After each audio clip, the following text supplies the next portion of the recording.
Bonsoir à tous. Alors c'est le deuxième épisode pour la démonstration de l'application Tesla.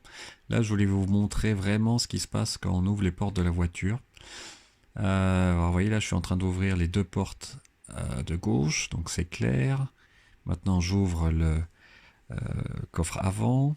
Il s'ouvre pas autant, hein. Il s'entrebâille juste un peu.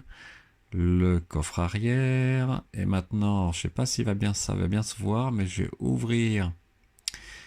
Non, ça c'est pas vu en fait. J'ai changé là, j'ai enlevé la prise, donc vous voyez que la vue de la voiture change. Et je réouvre les portes. Et là, j'ai ouvert la porte arrière droite, mais ça se voit pas bien. Et la porte avant droite, là, ça se voit mieux. Et là, je vais ouvrir le capot avant. Vous voyez, c'est une autre visualisation quand la voiture n'est pas branchée. Donc en fait, pour résumer, vraiment pour la porte qui est difficile à voir, quelle que soit la vue, pour voir si elle est ouverte, c'est la porte arrière droite. Là, je vais refermer, je pense, le capot avant, voilà. Là, je vais... Alors, ça va se voir, c'est très très subtil. Regardez bien, hop. Alors, si vous l'avez vu, vous êtes fort. À l'arrière, j'ai le clapet de recharge qui s'est ouvert. J'ai un tout petit trait noir là à l'arrière qui s'est ouvert. Hop, là, je ferme la porte avant. Et le clapet est toujours ouvert. Donc là, il faut quand même le voir, hein.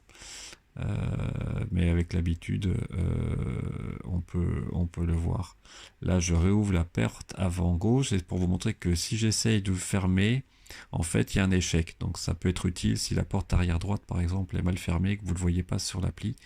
Vous essayez de fermer la voiture et vous n'y arrivez pas, vous savez qu'il y avait une porte, probablement la porte arrière droite qui est mal fermée.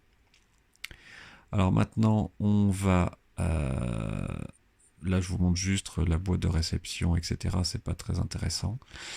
Là, j'ai rebranché la voiture, donc on a l'autre vue, et on revient dans les commandes, parce que je vous ai parlé de ventiler, déverrouiller. Là, vous avez clignoté, klaxonné, le coffre avant-arrière. Il y a le mode sentinelle que je viens d'activer, que vous pouvez activer manuellement quand vous voulez, le mode voiturier et le mode limitation de vitesse, au cas où vous prêtez votre voiture.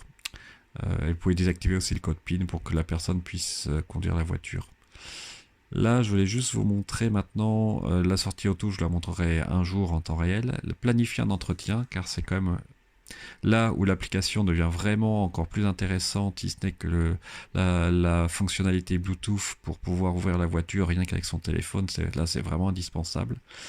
Là, c'est vraiment en cas de problème, vous pouvez aller dans cette section, sélectionner la réparation à faire ou la constatation à faire et vous envoyez des photos. Et j'ai même vu moi dans le cadre par exemple, je pensais que je pouvais avoir un petit problème de pare-brise qui me conseillait un carrossier sur Strasbourg.